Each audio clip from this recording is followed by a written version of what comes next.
Saludos amigos y bienvenidos a este su Podcast con José Piculín Ortiz.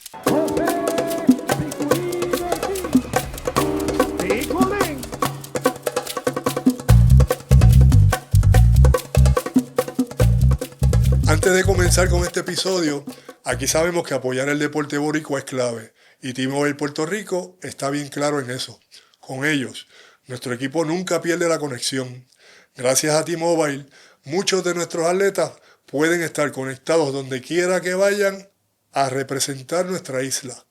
Y con ellos, tú también puedes hacerlo comprando y activando tu teléfono en tmobile.com. Con envío gratis y sin filas, así que ya lo saben, si necesitan un nuevo teléfono o accesorios, puedes ordenarlos hoy mismo en tmobile.com. En esta ocasión les presentamos a uno de ellos, pero lo quiero presentar con lo que él representa y no lo que pueda añadirle, ¿verdad?, a su familia. Con nosotros el señor Ricardo Dalmau Santana, porque tiene una madre como Tere que los lleva ahí en línea. Bienvenido, Ricardo. Pico, para mí es un honor, un placer estar aquí. De verdad que bien contento de poder dialogar contigo de lo que, ¿verdad?, tú entiendas y ahorita yo preguntaré mis cositas, ¿verdad? Muy bien, bienvenido sea. ¿Dónde nace y bajo qué circunstancias? Mira, Pico, yo Mayagüez, Bellavista. ¿Eso es casualidad que estaba Tere por No allá? tengo idea, no he preguntado mucho porque Richie y Cristian nacieron en Arecibo, en Susoni, y en el 77. Sí, el tercer hermano hubo, ¿verdad? Mami tuvo un hijo primero y Raymond falleció. Sí. Después vino Richie y Christian, después vine yo de parte de madre. Y luego Natalia. Y Natalia vino después, en el 5 años después, con Sandra y Raymond. ¿Qué circunstancias por allí, por Quebradilla, más o menos pudiste de alguna manera vivir, ¿verdad?, familiar o comunitaria? Que pueda... Yo te diría que, y voy a hablar, porque es bastante similar a lo que hablaríamos los hermanos, una niña bien normal.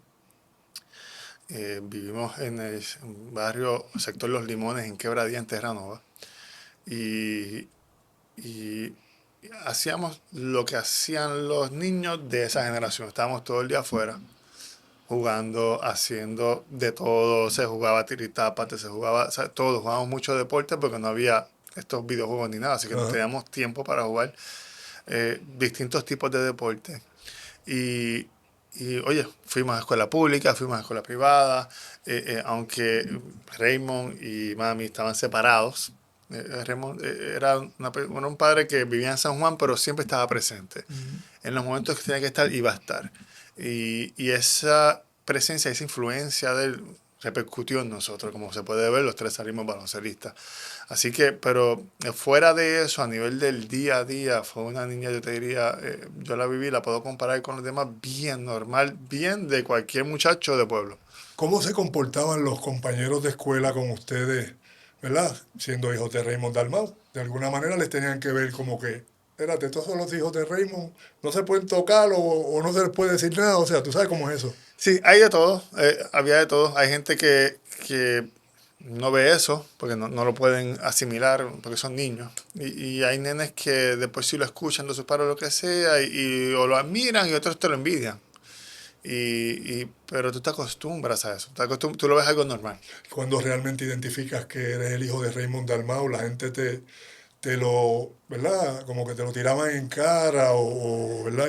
Y ¿cómo identificas, ¿verdad? Te identificas con la superestrella del deporte allí mismo en Quebradilla, ¿verdad? Mi caso es un poquito peculiar porque Richie y Cristian eran fenómenos.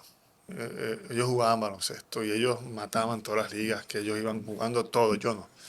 Yo era que no mostraba interés en otras cosas, en juegos, en otras cosas que no era el baloncesto. No fue hasta los 13 años que yo decidí realmente jugar y dedicarme en serio.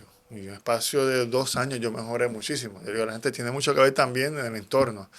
Estoy practicando todos los días con estos dos fenómenos que ya eran nivel superior, eran buenos. Te venían matando de categorías menores. Claro, entonces pues ese era mi training todos los días. pues es una ventaja y obviamente después viene el factor genético. De momento tú creces, te trepas en 6'3", con fuerza, explosividad, tú lo utilizas, pero ahora después de ya de uno, ¿verdad? Mayorcito, uno dice, mira, la genética ayuda. Y teniendo un padre, una superestrella, un tío que también jugaba, en el caso de Steve, eh, luego tus dos hermanos siguiendo los pasos y haciéndolo bien, ¿verdad? Tú con poco interés, los dos hermanos te ponían presión para que salieras con ellos a jugar de alguna No, manera ninguno. o ellos dos simplemente en lo suyo y tú y te dejaban tranquilo. Ninguno, mira, ni Raymond. O sea, yo hablo y le digo esto a los padres y todo el que lo vea, que escuche esto. En ninguno de los tres que jugaban baloncesto, Raymond iba a los juegos y nunca dijo nada. Nunca. Él se sentaba y veía el juego. Si estábamos haciendo una embarrada allí, él se paraba y se iba. Pero él no decía nada. Inclusive se paraba y se iba. Tú sabes que estabas embarrándola. Pero él no iba después y te decía algo. ¿Qué vamos a comer? Y seguía como si nada. Pocas veces, yo creo que una o dos veces, él enseñó algo, fue a mí, fue en la Kennedy en Quebradilla, me enseñó a hacer me acuerdo todavía, el spin move, me enseñó a hacer el spin move y unos crossover, pero era un crossover que él hacía distinto, como un doble paso, y eso fue lo que me enseñó, yo tenía la única, pero nunca en un juego pico yo sentí la presión ni de mis hermanos ni de él, de que tienes que hacer esto, eso no existía. En cambio los otros dos sí, Tampoco. Te van a decir lo tampoco. mismo. Nunca dijo nada. Nunca. Pero sí recuerdo que Cristian en algún momento me mencionaba que Raymond exigía, Profesionales. sí, A nivel sí, sí, a profesional nivel todo cambió. profesional, sí, sí, Todo a eso me cambió. refiero.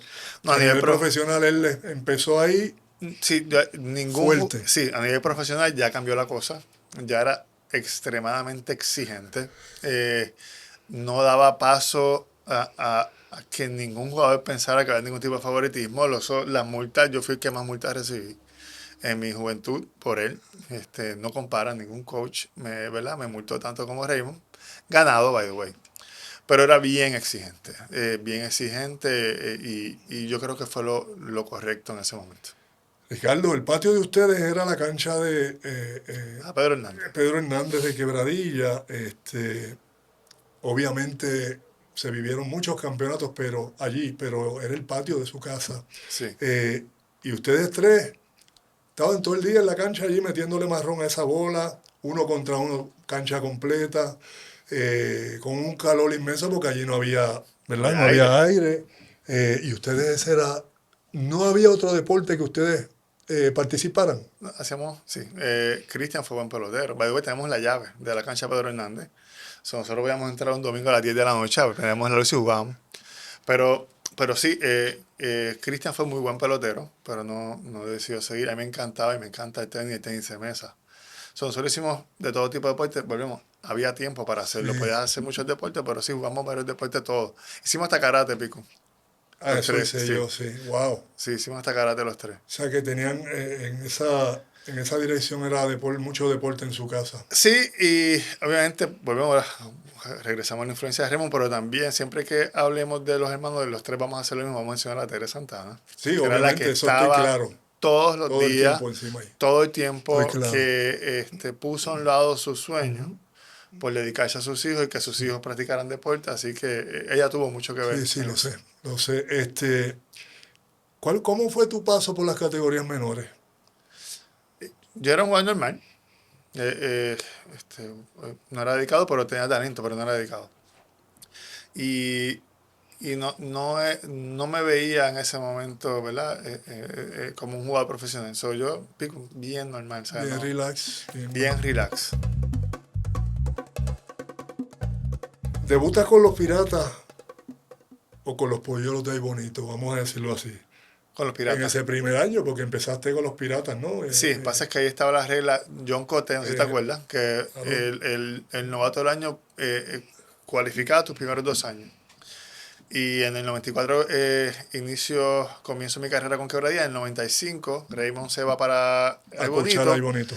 y yo logro un acuerdo con Quebradilla para ir en calidad de préstamo Por participación. a los 17 años. Sí, Y fue una gran movida. Yo le digo a la gente que en esos primeros años Raymond supo manejar nuestra carrera como sí, boxeadores, digo yo. lo sé. Ujú. Nos acomodó en lugares donde tuviéramos espacio para desarrollo.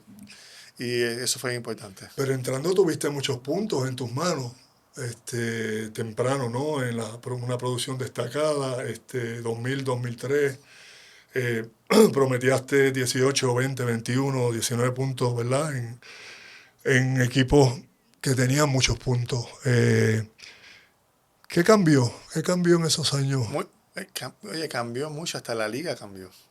Nosotros, hasta el 2003, en la liga, una vez tú firmabas con un equipo, tú pertenecías a ese equipo por el resto de tu vida. En el 2003, como resultado de una huelga que Cuando hubo, vino la huelga, sí, correcto.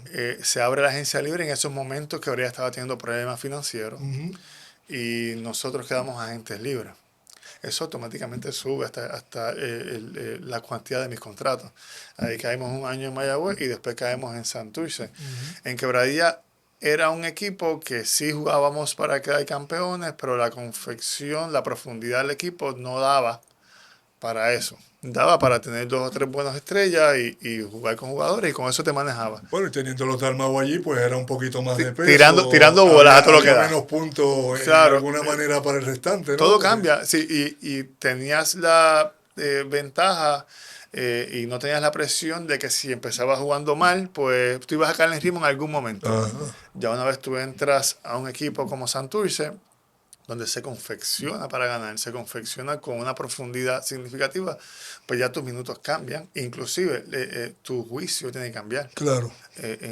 Y cómo tú entonces modificas tu juego a ser totalmente ofensivo, qué otras cosas yo hago para añadir valor. Eso hubo un cambio radical en la forma de ver el juego. En el 2000 nos enfrentamos en esa final, Quebradilla-Santurce. ¿Qué recuerdas de esa serie? Las dos series. Yo en aquel momento dolió mucho, ¿verdad? Había coraje. Sí, porque, ¿verdad? Es natural, eres competidor, pero después, varios meses después, varios años después, las recuerdo siempre con mucho cariño y con mucha admiración. Compartimos mucho, muy bonito. Sí, con mucha admiración porque qué clase de equipo era el de Santurce. Yo te diría, para mí tuvieron el mejor point guard, el mejor centro de la historia, si me preguntas a mí, a la vez, jugando. Y de verdad que fue bien lindo. Y yo vi grandes momentos allí. Yo aprovecho para preguntarte qué se sentía jugar en Quebradilla con una cancha que era de 3.500 personas, metían 5.000. El aire se dañó y no abrieron las ventanas, las dejaron cerradas. O sea que aquello era una calor infernal. Era el piso sudaba, era tanto el sudor que aquello era... Era una cancha bien bajita. Bajita. Yo no visualizo cómo hoy día nos atreviéramos nosotros a presentar eso como una facilidad para jugar el BCN, pero ¿qué tú sientes? Porque entonces los camerinos eran chiquititos, la gente encima de uno. ¿O estabas acostumbrado? Era la manera de la época, como nos criamos, jugar en cemento, en brea o jugar sin techo, pues era la orden del día en la época nuestra. En adición, esto no sé si lo sabe, pero yo siempre he sido fanático de Quebradilla de toda la vida cuando era chamaco. Y yo llegar en el año 82 a Quebradillas a un juego a jugar contra Raymond Dalmau. Raymond está sentado, solía sentarse antes del juego en la grada, allí tranquilito. Y este carifresco que está aquí, rookie al fin, me siento al lado de él a saludarlo como si lo hubiese conocido de toda la vida. Y él me mira así. Entonces en ese juego fue que me la donqué en la cara. Okay. No sé si has visto el clip. Y mi admiración siempre era por ellos, por Raymond, ¿verdad? Por todos ellos, pero yo siempre era de Quebradilla, mis primos eran todos de Bayamón. Okay. Entonces cuando jugábamos era, ya tú sabes, el revolú siempre enredado. Entonces, jugar en la cancha de Pedro Hernández, que tuve el privilegio de conocer a Pedro también, a Pedrín. Claro. Pero era lo que había, pero ¿sabes qué? Era grandioso estar allí cuando yo celebraba esos campeonatos de Quebradilla, que obviamente no estaba allí, pero yo estar en la cancha de Pedro Hernández para mí era un honor grandísimo, grandísimo, porque en nuestra época era así, nos teníamos que adaptar a esa, era como la Pepín en Bayamón, que era muy similar. Y fue maravilloso tener esa experiencia, sobre todo jugando pues contra mi ídolo, ¿sabes? ¿Sabes qué, Pico? En el 2000 yo decía, es que era difícil ganarle a ustedes, porque tenían tantas Había herramientas. herramientas en el Y banco. yo le digo a la gente hoy día, yo digo, gente, Pico y Carlos, pues la historia está, ya habla por ustedes. Pero no se menciona que para mí, después de Stephen Curry, el mejor jugador que yo he visto en la historia jugar sin la bola, se llama Guayacán Santiago. Sí, señor. Yo no he visto a alguien, o sea, inclusive yo aprendí tanto con él cuando jugué con él acá, y logré hacer clic con él, porque era el mejor sin la bola. Y en contra era bien difícil. No, no, pues, Tener en contra a Guayá era bien complicado. sí, porque te tenía igual que Las Carlos. tenía todas. Sí, y un estado, entonces la gente se equivoca, se ve lento, pero no es lento. No. Tira espoteado, pero tira rápido. Sí.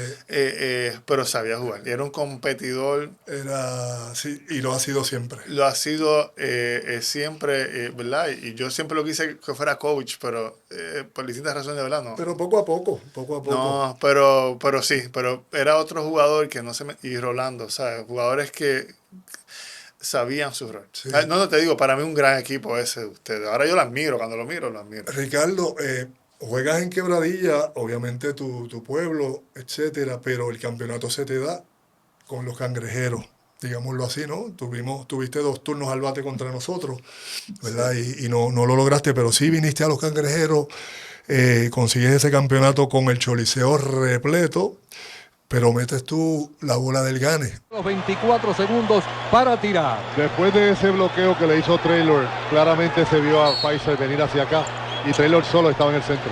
Ricardo va de 3. ¡Échale! De 3 de Ricardo Dalmau. Santurce. Controlando el pizarrón. Con el canasto de 3 y hay tiempo. Y tenía buenos jugadores en ese equipo. Sí. Entonces, ¿cómo fue ese camino a la final? ¿Y cómo fue esa jugada para ganar ese juego? Primero Era Tony el coach, ¿verdad? Era Tony el coach. Que Tony es muy cercano a ustedes también. Sí, era Tony el coach. Guayito era el point guard en ese momento. Ya Richard había salido con 5 fouls. Larry había salido con 5 fouls. Y el Falcón con 5 fouls. Y recuerdo que Guayito me dice, voy contigo en todas. ¿Sabes? Bueno, yo, pues está bien. Yo recuerdo que el juego estaba en empate y recuerdo que yo hice una penetración y Pachi ya me conocía. So Pachi me deja la penetración, se va por detrás y yo tiro el gancho y me da tapón. So ya yo sabía que Pachi me iba a esperar. O sea, él me iba a dejar. Ya te conocía. Sí, entonces en esa jugada yo abro y sacamos la bola, yo abro y Pachi me está esperando abajo. Y yo siempre he dicho, la gloria o la... y pues la tiré. Y se metió, tú sabes. Y después metimos 2 tiros libres. Después Guaya vino y cerró, tú sabes.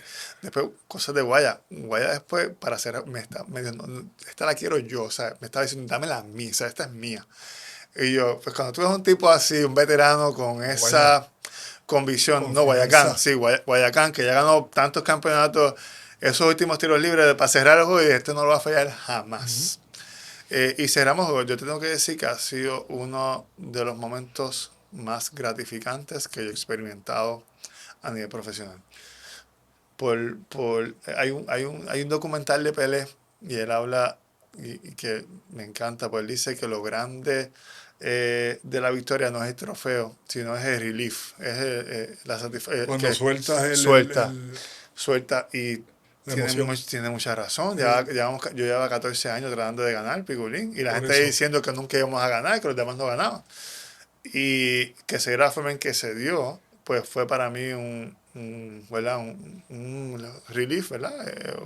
Una satisfacción gigante. Era lo que te faltaba para, de alguna manera, solucionar la presión de ser hijo de Raymond Dalmau.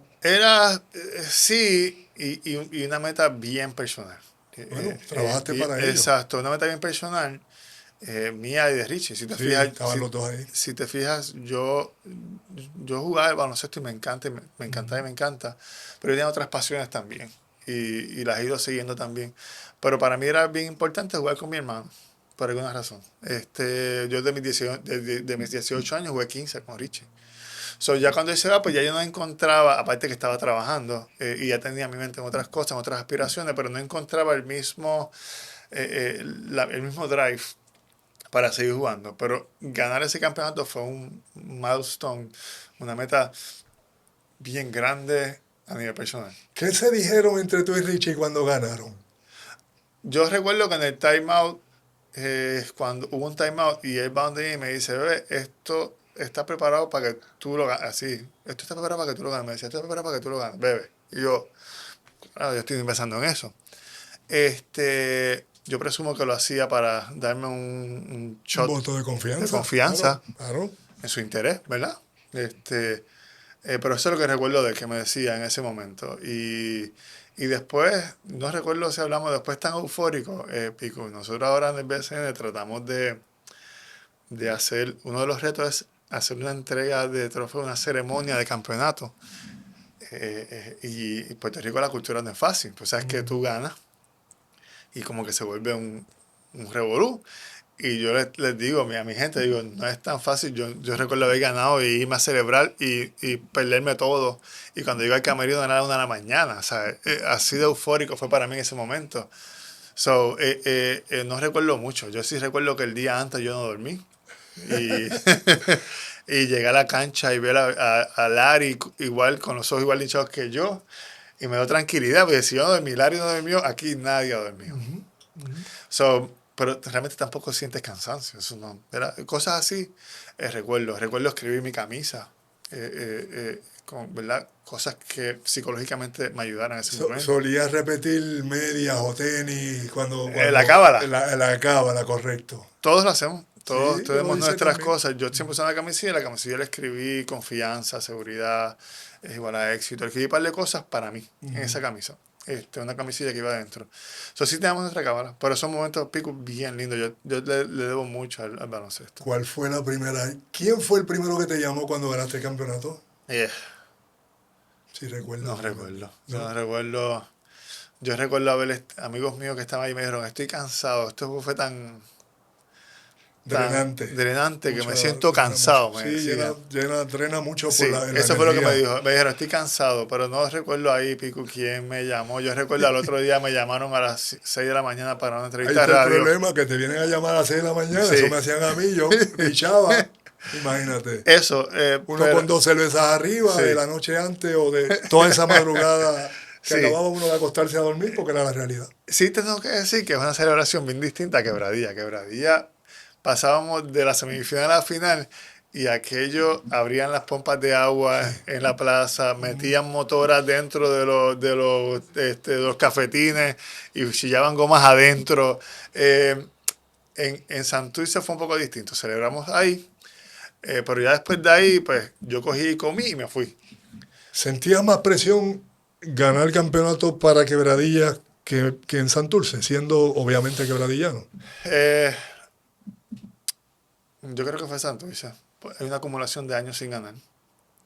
El cúmulo de seguir tratando. Ya tu etapa en la carrera va también, ya tú sabes que ya está llegando a su Y fin. obviamente el Dalmau apellido, pues también tenía, la gente Sí, le pica exigía un poquito, ¿verdad? pero ya te ves, en que ya tú eres joven, 22 Sí, años, ahí 23. no te importa un carajo. Ya O acá sea, tú ya estás en los 28, sí, ya 29, estás más y yo estoy pensando ya me voy a retirar ya mismo porque quiero hacer otras cosas, no voy a ganar.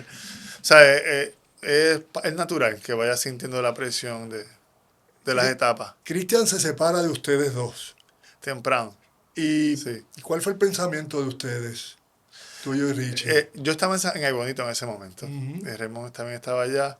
Ese año fue el año que hacen unos cambios. Digo, Pablito creo que llega a Quebradilla por Cristian. Cristian, hay que respetarle su seguridad en él y que él sabía, ¿verdad?, que podía brillar de una forma distinta y entendía que en ese entorno su talento y su potencial no iba a ser maximizado. Y sí entendió que yéndose era La mucho decisión mayor correcta y después de la historia, te puedo decir, después de los hechos, que tenías razón. Claro. Que a lo mejor allí se hubiera tardado, hubiera sido un poco distinto. Él se fue, evolucionó, creció, jugó internacional, se volvió un gran jugador, porque fue un gran jugador. Yo pude ver esa evolución. Sin duda, sin duda. Eso que fue la decisión correcta que él tomó en ese momento. Y sin embargo era el que menos, supuestamente decían que era el que menos talento tenía de los tres. No, yo Pero creo que... marroneaba bola como loco. No, el de menos talento era yo. Yo era el más mañoso, pero el más talentoso para mí era Richie. Porque mide 6'6". Ajá, Tiene ajá. la coordinación, explosividad de un 6 pies. Ujú.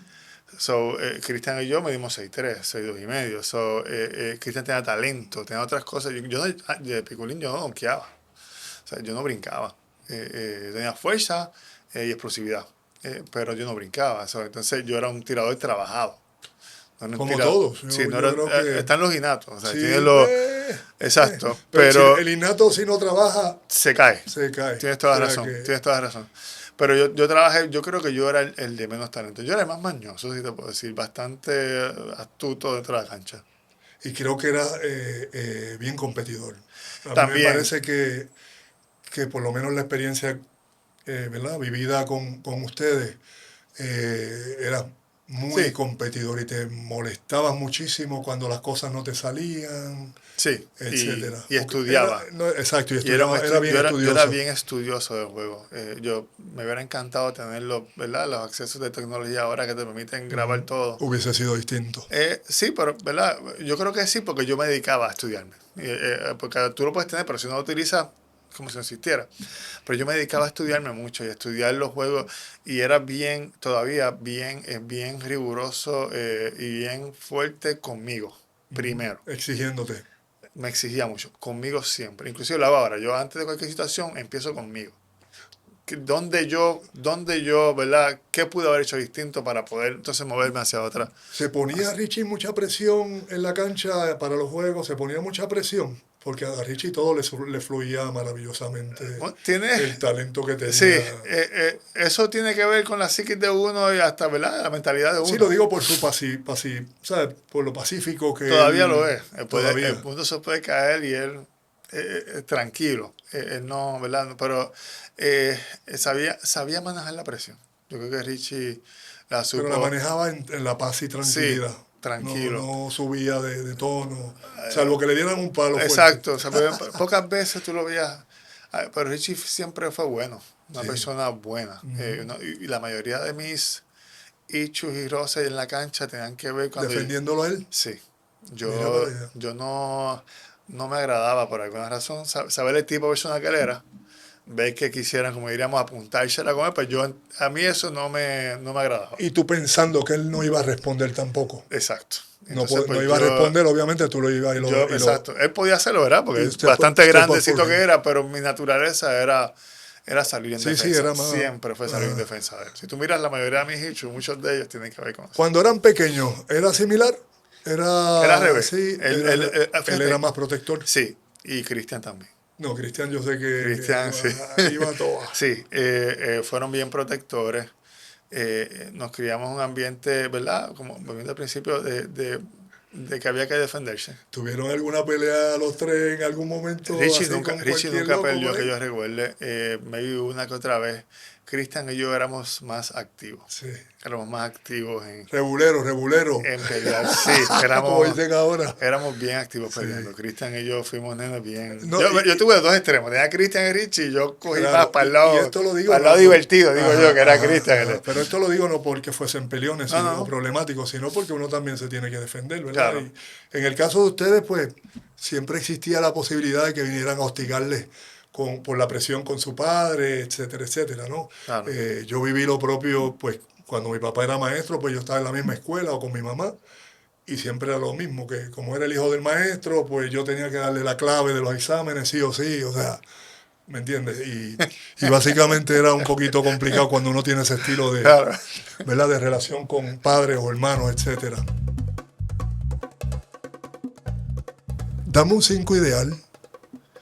Dame un 5 ideal de jugadores que te enfrentaste en el BSN. De que me enfrenté. Unido Carlos y Eric.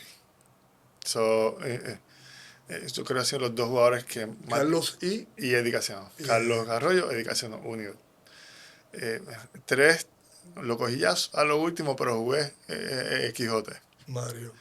En la 4 lo cogí a lo último, pero tengo que ponerlo arriba y tú en la 5. Esos serían mis 5. Los que yo defendí, Carlos y Eddie Pico estaban... Carlos tenía un estado de estrés todo el tiempo, que era súper incómodo. Y Eddie, Yo le dije, un yo talentoso. le digo a la gente, en 1900, han habido dos temporadas que dos jugadores han sido, como que diga, excepcionales sin quitar mérito en su carrera. En el 87 Wes Correa. Fue como que... yo recuerdo haber visto un juego que llegó, era con Arecibo, Raymond dirigía Arecibo, Richie jugaba, y empieza el juego en Morovi, Arecibo Morovi, y Wes no llegaba. Y faltando como 7 minutos, Wes llega, del segundo cuadro, de la mitad. Y Wes llega, y aquella cancha se quería Sí, caer. quería caer. Ya los conocían. Se quería caer, pero entonces no llega rápido. Ella con su Súper piquete, con el punto lento el aquí, piquete, exacto. acabando así. Y entra, y empezó a ver la segunda mitad. Pico, yo me tengo 25, 30 puntos, ¿sabes? Cómodo. Y ganaron. O sea, era una cosa como que fuera normal. Y el otro fue en el 97, dedicación. Que nosotros nos eliminamos con ellos en las semifinales. Sí. Yo tengo unos amigos míos que son fanáticos de Eddie. Y estamos en un chat y me escriben, me enviaron unos extractos de esa temporada. Y me dicen, promedió, creo que fue 34 puntos en esa serie. Y dije, primero 34 porque yo le caía puño y Laria hizo también, porque si no, hubiera promediado con 40 y ni eso. o 45, Era porque talentoso. no, era era Talentoso. imparable. O sea, en esos momentos era imparable. Y la temporada siguiente, que fue ese juego con Isabela, ustedes eso fue un juego espectacular. Usted con ese equipazo y esa gente con ese equipo y Por está 22 ahí. abajo, faltando 3 minutos. Y ganaron, ¿verdad? Cosas, como dice, Pudimos cosas. sacarlo, sí. Sí, lo sacaron una cosa espectacular, pero pudo haber ido para cualquier lado. Sí, definitivo. O sea, ¿verdad? Esos son los dos jugadores que te diría, 2 temporadas, pero esos son mis 5 ideales. Wow. En cuanto a baloncesto, ¿qué sacó Richie, Cristian y tú por separado de Sir Raymond Dalmau? Yo diría cualidades más de profesional, no de juego. Nosotros de juego somos una mezcla de jugadores. Richie es una mezcla influenciada por Magic Johnson, full. Yo soy una mezcla influenciada por Isaiah Thomas, Tim Hardaway, Jimmy Ferrer. Eran jugadores que yo miraba e imitaba. Y tú ves mi movimiento, si miras mi movimiento de joven, vas a ver que eso era. Cristian, tengo que preguntarle quién fue influenciado, pero el estilo de juego de Raymond no fue un estilo que nosotros imitamos o adaptamos a nuestro estilo. Si se juntan ustedes tres en uno, ¿serían mejor que No. Raymond Dalmau? No, yo vacilo Voy con a la ponerlo gente. ahora porque... Yo vacilo con la gente, pero cuando tú analizas esa carrera, Pico, es una carrera espectacular, ¿sabes? No es porque sea, ¿verdad?, padre de nosotros, No, pero no, sin duda, son eso 21, está ahí 20 planteado. 20 temporadas poniendo 20 puntos o más. O sea, ¿quién se retira poniendo 21 puntos por juego? Y era un rebotero innato. Eso lo sé porque yo lo veía. Entonces yo vi los juegos, ¿verdad? Ya los poquitos juegos que hay, tú miras un instinto para los rebotes brutal. Tenía todos. Sí. Aparte de que yo le digo a la gente, tenía una gran cualidad que le benefició al baloncesto. Y hay cada X tiempo se dan jugadores así. Tenía la cualidad de que era jugador que se veía bonito jugando. Tenía un DNA baloncelista súper y era imitable. Entonces, por eso es que tú ves que yo era Raymond y yo tiro así. Y hablas con Quijote que me ha dicho, yo caminaba como tu papá. Pero era imitable. Pasa en la NBA. El último imitable yo creo fue ahora es Stephen Curry, que te cambió el juego. Sí. Estuve en la NBA tirando de 3 porque es imitable. Y eso te ayuda porque te produce fanáticos. Raymond tenía esa cualidad. Después vino maybe un Eddie, era imitable. O sea, y cuando tienes jugadores que son imitables y que maybe tienen el carisma, porque Raymond yo lo veo como mi padre. Pero la gente cuando ve, no, qué bueno era, y era callado, y era humilde. Exacto.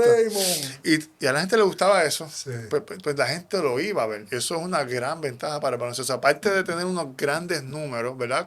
Como baloncelista, tener unas cualidades necesarias que lo enaltecían en ese momento. Por eso nosotros, Pico, yo digo, no comparamos ni me... Ni, porque no, ni juntándolos a los tres. no, porque entre los tres ganamos, ¿qué? 3 campeonatos, si los juntas, ahí ganó, ¿qué? 4 o 5. 4 o 5.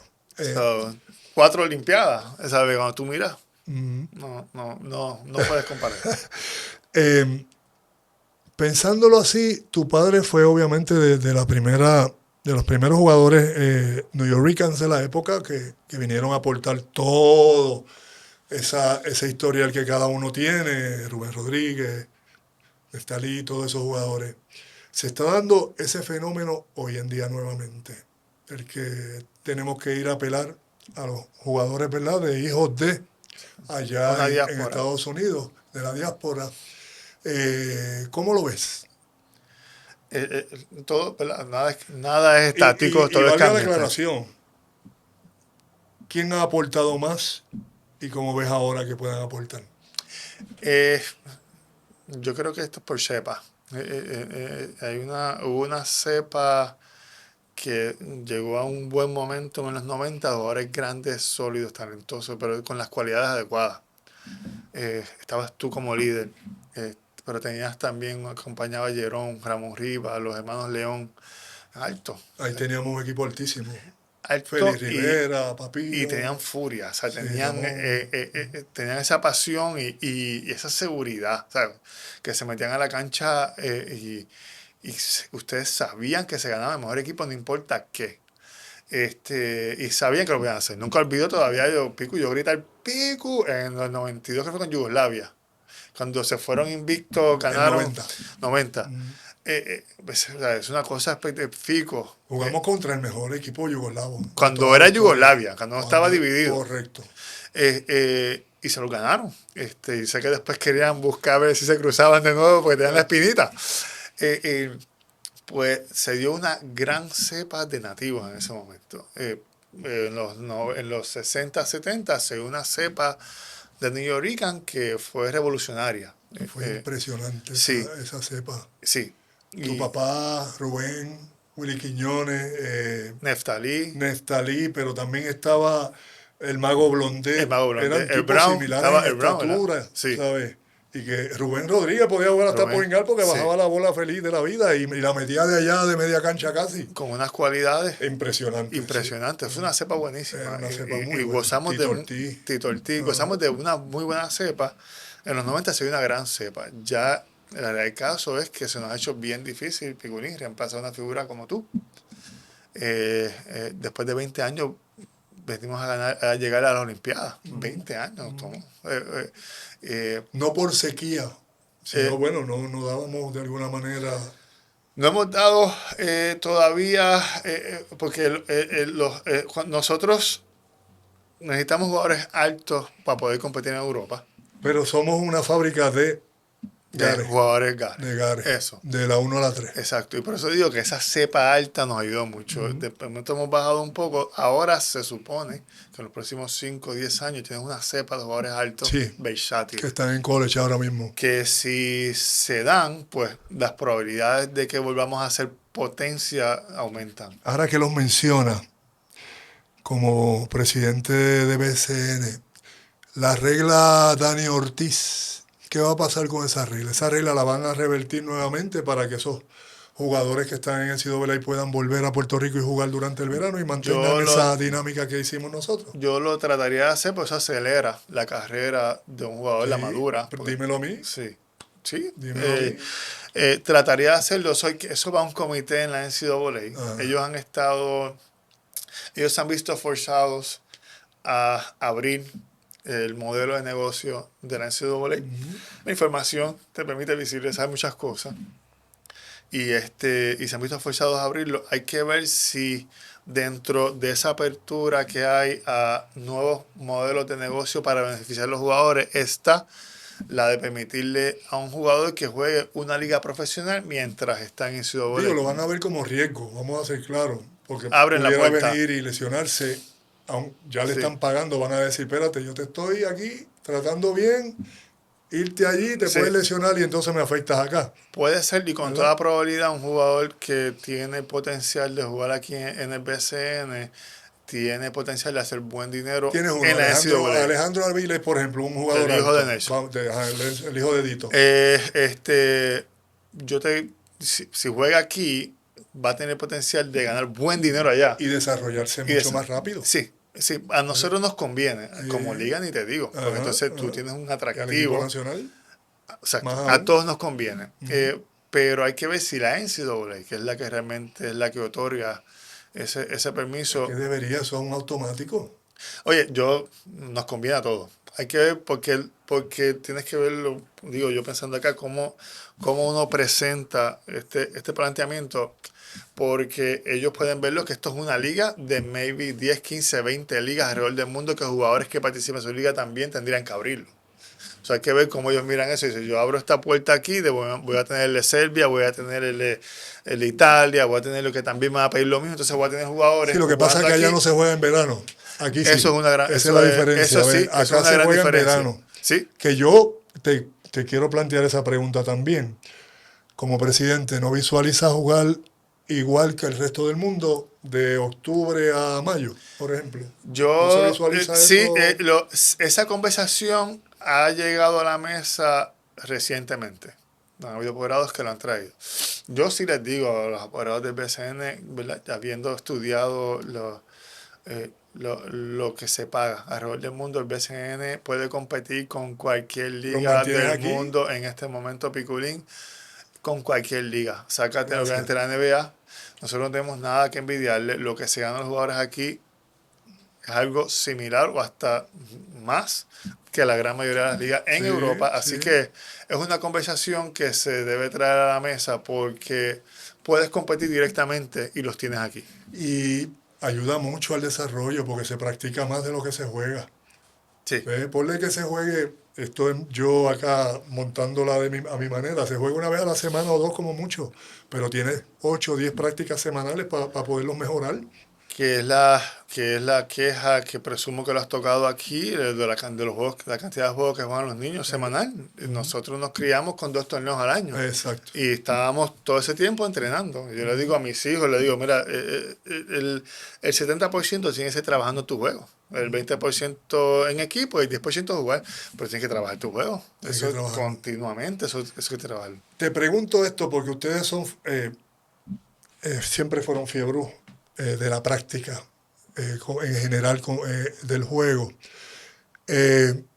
¿Cuán necesario es, pues por ejemplo, jugadores que ahora mismo hay, habiendo 3 americanos, 3 refuerzos, te voy a decir, los jugadores locales que tienen menos participación, ¿cuánto deberían pensar en hacer trabajo extra? Porque al no tener la participación mientras juegan, durante los juegos, entonces, si en la práctica no he visto que mucho coach hoy en día practique como era nuestra época, ¿cuánto necesitan el trabajo extra? Totalmente. Y utilizar comparativas. Los jugadores profesionales, Pico, son tantas horas que le dedican al día a trabajar. O sea, que si tú estás pensando que tú con 1 o 2 horas al día ya es suficiente, inclusive las 2 horas de práctica de equipo y con 1 o 2 horas tú ya es suficiente, no funciona así.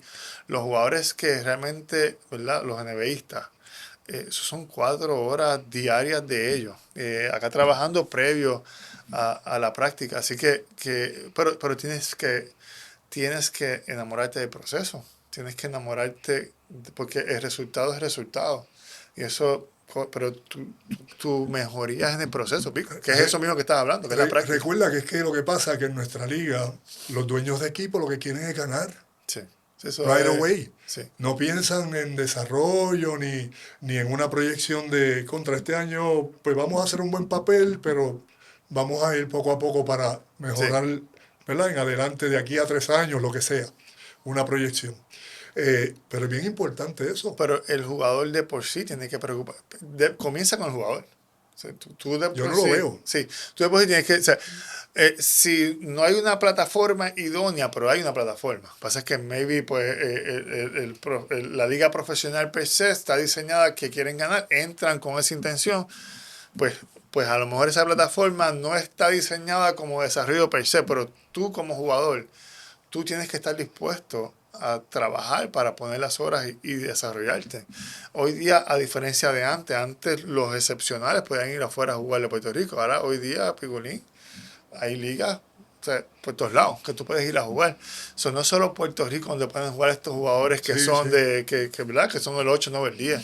Pero deben hacer con tú como profesional y arrancar contigo. En esta línea quiero preguntarte la necesidad de la enseñanza básica del juego en las categorías menores. Eh, ¿Qué piensas tú? ¿Cómo estamos desempeñándonos en esa base? Tenemos que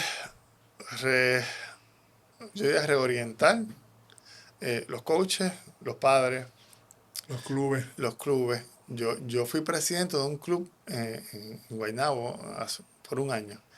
Y yo traté de implementar, lo que pasa es que me fui, un concepto de que desde los 4 años tú le ibas enseñando una base a esa cepa y ya que 4 y 5, ya que los cogen 6, ya los coge pensando en que el coach de 4 o 5 años le enseñó esto y le va a enseñar lo otro.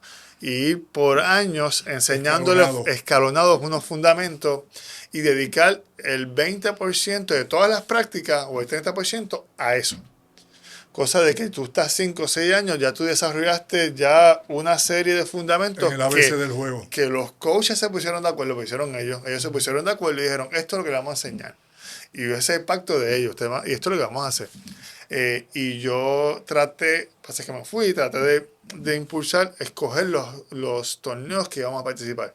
Pueden haber 25, pueden haber 30 o 50, pero ¿a cuál nosotros vamos a participar? Y tratar de educar a los padres hacia eso. Los padres les gusta, ¿verdad? Y los puedo entender, les gusta la experiencia de ir a jugar a lugares, después se van a comer, y eso está muy bien. Pero ¿a qué costo?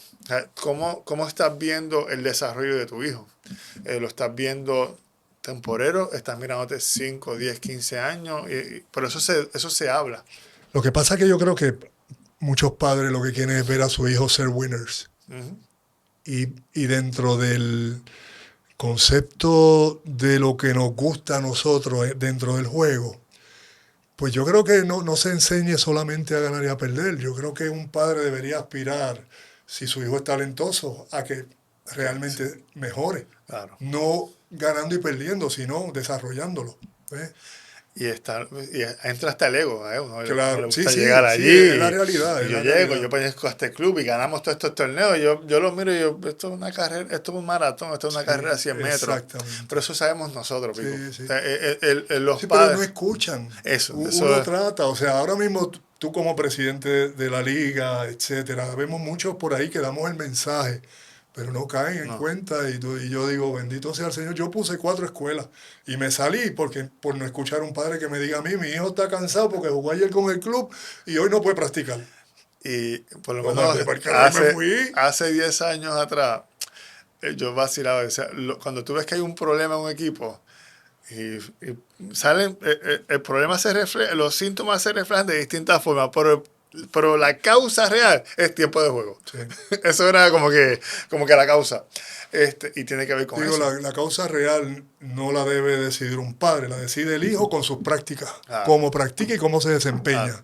Claro. No porque sea hijo de fulano, quiere decir que va a jugar. O sea, pero requiere los clubes, y es un poco difícil porque requiere que muchos clubes se pongan de acuerdo y sean disciplinados en poner por encima de la victoria y la derrota, poner por encima el desarrollo. Uh-huh. Y si lo hacen 5, 10, 15 clubes de impacto en Puerto Rico, a lo mejor pudieras entonces empezar a cambiar la mentalidad, porque eso que tú dices, Pico, es bien importante, que tiene que ver también hasta la calidad de jugadores que estamos sacando. Y en adición la sinergia entre las categorías menores, luego la high school, luego las universidades, luego que si hay una liga antes de la superior, como era la primera categoría entonces, ¿verdad?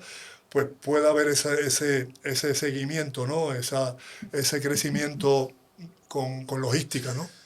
que requiere hacerlo porque hoy día los jugadores tienen otras alternativas y no les molesta tomarlas. Por ejemplo, hoy día se te van desde noveno o décimo grado Sí. para Estados Unidos y es una competencia compleja porque allá están expuestos a miles de jugadores de todos los tamaños y todos los estilos.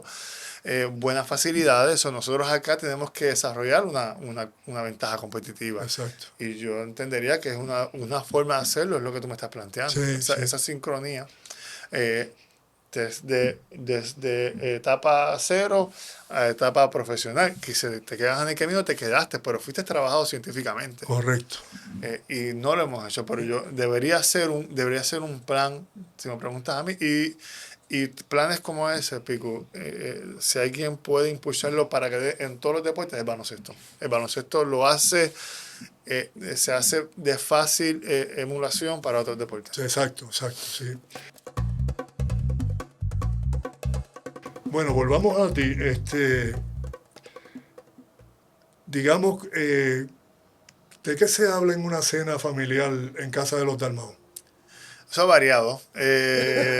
Antes era mucho baloncesto, siempre se baloncesto.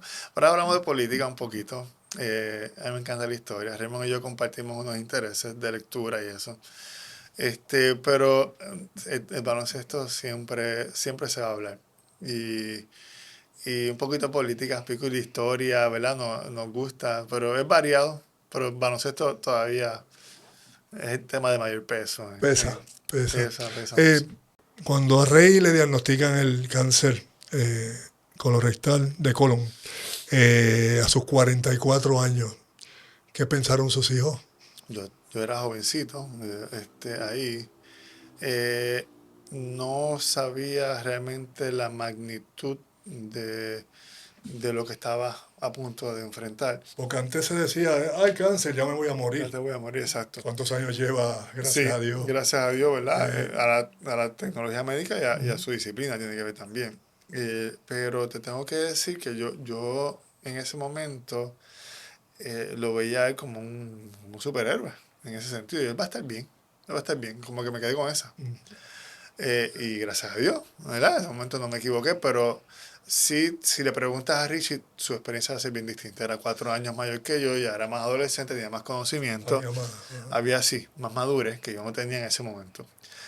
Ya después, pues ya yo, ¿verdad? Después de varios años puedo ver también la naturaleza del proceso que vivió. Y la forma entonces que él se dedicó a un spokesperson, un portavoz. ¿Lo sentó él a ustedes para decirle? Me llamó por teléfono para decirme... por teléfono, no lo Mira, sentó ahí. sí, no, por teléfono. Mira, Bebe, me dicen Bebe. Mira, Sí, Bebe. Bebe, como él dice, todavía lleva 50 años en Puerto Rico, pero todavía... lleva 60 años en Puerto Rico, pero su español es como que... ¿Verdad? Me está pasando esto. Pero todo va a estar bien. Y yo, como él me dijo que todo va a estar bien, yo me quedé con esa. No fue hasta posteriormente que yo vine a empezar a entender la naturaleza de ese proceso, que es bien fuerte, ¿verdad? Tú lo puedes hablar también. Así que hoy por hoy también lo veo, que esté vivo, como le digo a él, ¿verdad? Hemos recibido muchas bendiciones, de distintas formas. De distintas formas, y qué bueno, yo gracias a Dios por eso. Pero una fue el poder vivir 30 años, 35 años más después de un proceso como ese. Wow. Te preparaste profesionalmente como CPA. No sé si fue idea de tu tío Steve. Influencia. También Sí. contable, ¿verdad? ¿Cuándo entendiste que tenías que prepararte, ¿verdad? Como profesional fuera del baloncesto? Le doy gracias a Dios que eso fue algo desde jovencito. Desde jovencito, inclusive yo cuando estudiaba afuera, yo estudiaba y los domingos me iba para la biblioteca, para la librería, y estaba ahí todo el día. Pues siempre fui apasionado de la lectura. ¿Y siempre fuiste buen estudiante? No tan buen estudiante. Era de A, B y C. Siempre. No, en casa me decían, pasa la clase que es lo Okay, importante. pues eso, Olvídate de nunca, 4 puntos. no me colgaba, era A, B y C. Ajá. Pero sí me encantaba leer, todavía al día de hoy. Eso igual. Yo soy un fanático de la lectura, Pico, ¿verdad? Bien, ¿verdad? A mi casa, ¿verdad? Me ha encantado, encuentro terapia en eso. pero siempre estuve consciente de que aspiraba a vivir 30, 40 años después de retirarme y que aquí iba a ser. Y siempre he tratado al día de hoy, esto lo puedo traer hasta cuando llegue al BCN. O sea, las decisiones que tomamos hoy no pueden ser pensando en un asunto de hoy porque ya estás reaccionando. Sino tus decisiones de hoy deben ser pensando en 5, 10, 15, 20, 25 años hacia adelante. Todas, porque si no estás atrás. Eso desde jovencito lo llevaba así y era prioridad estudiar, por encima hasta de jugar. Inclusive yo me gradúo y me hago CPA y me pongo a trabajar. Y es una historia que empiezo en Santurce a trabajar. Yo me ganaba, lo puedo decir ahora, alrededor de 140,000 pesos, con todos los bonos y todo. Y decido irme a trabajar ganándome 36,000 anuales. Imagínate tú, yo trabajando de 9 a 6. Ángel me dice, para, Ricardo, espérate. O sea, tú te ganas un sueldo ejecutivo aquí. Y yo, sí, pero esto no hay marcha atrás. O sea, yo voy a... Tengo que seguir en lo mío para el futuro. Eso mismo, no hay marcha atrás. Yo me gradué, hice una maestría, me hice CPA, y yo voy a hacer esto.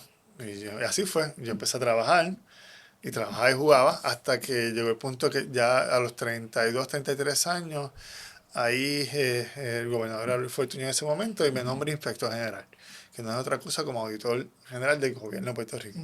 Y ahí yo entendí que era el momento de que tenía 33 años, podía haber jugado unos 2, 3, 4 años más bien jugado. By the way, dejé un contrato de $100,000 en la mesa en Guaynabo cuando me retiré. ¿Cuándo pensaste en el retiro? Ya varios años ya. Si pasa es que uno veterano, pico, ya uno sabía cómo manejarse y meter tus bolitas y ser productivo, ¿verdad? No con tanto esfuerzo. Pero ya el cuerpo no aguantaba igual. Ya el despertarte a las 6 de la mañana para atender a tus hijos, para que ellos se fueran a la escuela y tú los llevabas para irte a trabajar, para salir a las 6 de la tarde para ir a tacuñarte algo, para llegar a las 7 photo finish, para practicar de 7 a 9, para caerte de 9 a 10, para practicar en tu juego, porque ya yo estaba acostumbrado a eso. Pesa bastante, entonces ya mi cuerpo no aguantaba. Yo por eso digo que soy admirador de los que jugaban, pero trabajaban 8 horas al día. Sí. Iban a la práctica o iban al juego. Sí. Los recuerdo muy bien a todos y soy admirador. Quijote era eso. Sí, Quijote era uno de esos. Era igual, así. Raymond, me acuerdo Richie en un juego en Santurce los dos me dice, me mira así y dice, ¿cómo tú vas a jugar? Pues yo me veía así. Y yo le decía, yo dije, Richie, aprendí a bloquear el cansancio. Le dije. Sí, yo eso era bien importante. Sí. Recuerdo una vez, ¿verdad? Bloqueadores de dolor le decía. Sí, recuerdo una vez, Pico, en 2005 estábamos en creo que era semifinal, y yo venía de un problema personal. Y esto, ¿verdad? No sé si tú recuerdas esto. Y yo estaba, ¿verdad? Frustrado, ¿verdad? Estaba realmente sufriendo una situación bien personal. Y tú te me paras al lado y me dice, tienes que dejar todo afuera. De aquí para adelante, todo eso se queda aquí. O sea, tú tienes que salir y tienes que bloquear lo que sea que tienes. Yo no sé si tú sabías si te conté o no, pero era bien fuerte lo que estaba sucediendo. Y tú me dijiste, eso tienes que bloquearlo. Y esas palabras para mí fueron bien importantes. Pues yo, somehow, bregué con mi psiqui y dije, salí a jugar y tuve un buen juego en ese momento. Eso fue el juego que estábamos perdiendo de 45 con Guayama en Guaynabo. y logré jugar bien, ganamos juegos. Y saliste y jugaste. Recuerdo muy bien esas palabras, hay que bloquearlo. Y sí se puede hacer. Sí, hay que trabajarlo. Yo sabía separar el baloncesto de la puerta para allá, para mi casa, no había basquetbol. Eso se quedaba en la cancha. Okay. Y viceversa. Los problemas de casa no los traía a la cancha. Entonces uno lo aprende en el camino, ¿no? Pero sí me acuerdo. Pero eso, y ahí es donde digo, es una bendición que tú recibiste porque tú lo trabajaste, llegaste con esas herramientas. Hay gente que me dice, este jugador, ¿por qué no hace esto, lo otro? Y yo, si fuera eso, si hiciera todo eso, fuera piculín. Y no lo es X. Sí. Punto. ¿Por qué no hace? ¿Y por qué no es agresivo? ¿Por qué no hace? Si fuera todo eso, no tuviéramos problemas debajo la pintura en la selección, pero no lo tenemos, hay que ver con lo que hay. Es correcto. Pero sí recuerdo 2005, Pico, esa situación. 2005 sí fue mi último año en Santurce, pero me acuerdo el juego. que después lo ganamos, Sí. salimos victoriosos en él. ¿Cómo llegas a ser presidente del BSN? En el 2019, Fernando Quiñones, que era el presidente, estaba en su último año de contrato, dijo que no tenía interés en ese momento de aspirar a correr. Y yo pues vi una oportunidad. Yo estaba trabajando como CPA y dije, ¿sabes qué? Yo creo que podemos hacer un trabajo especial.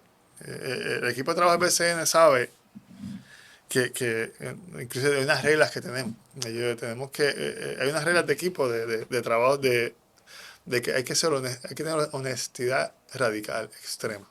En los grupos, en los equipos, hay que tener honestidad radical extrema y no puedes coger personal. Pero también hay que hacer trabajo significativo. Y yo dije, coño, aquí podemos hacer algo significativo. Y ahí hablo con Jun. Y Jun dijo, o sea, que como que no lo vio más, yo era vicepresidente de la federación en ese momento y tesorero. Y me dijo, o sea, no lo vio mal. Y yo decido entonces tocar base con distintos apoderados que yo sabía que habían mostrado algún interés con Ponce, Quebradilla en ese momento. Y había otro más que estaba interesado. Y empiezo a hacerme disponible. Y lo que hice fue utilicé un concepto de SWOT análisis, que en español es FODA, que es de un concepto de mercadeo, de oportunidades, amenazas, debilidades y fortalezas. Y hago ese análisis de BCN. Lo que yo entendía en ese momento, que eran las fortalezas y debilidades, oportunidades y amenazas. Y eso es lo que yo le presento a los apoderados.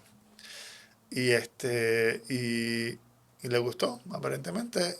Ahí Fernando decidió que no le interesaba correr, y entonces pues estaba Alberto García, que era el secretario general de FIBA América, y decidieron darme la oportunidad.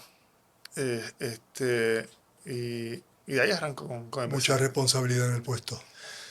Sí, pero había, yo aprendí, que digo a la gente, hay cosas que tienes aquí que te permiten continuar. Hay algo que te dice, dale, sigue trabajando que todo va a salir bien. Ese es el caso de la burbuja. A eso voy. En el caso de la burbuja, ¿cuál fue la importancia de la misma? Obviamente para que la liga pudiera tener la continuidad. ¿Y cuán complicado fue ese evento? A nivel operacional, de lo más complejo que yo he trabajado, las circunstancias, el nivel de incertidumbre de la gente. Había un tipo de tristeza colectiva a nivel general. Y ansiedad, muchas cosas corriendo. Y entonces estoy yo en mi primer año, arrancamos a la semana y media, hay que parar de sopetón.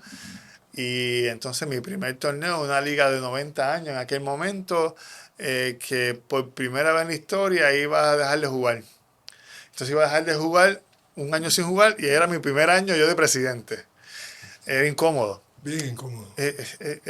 Pero había algo que me decía, sigue tratando. Y de ahí nosotros identificamos que la ley 60-2019, que es una ley que recoge distintas leyes de incentivos,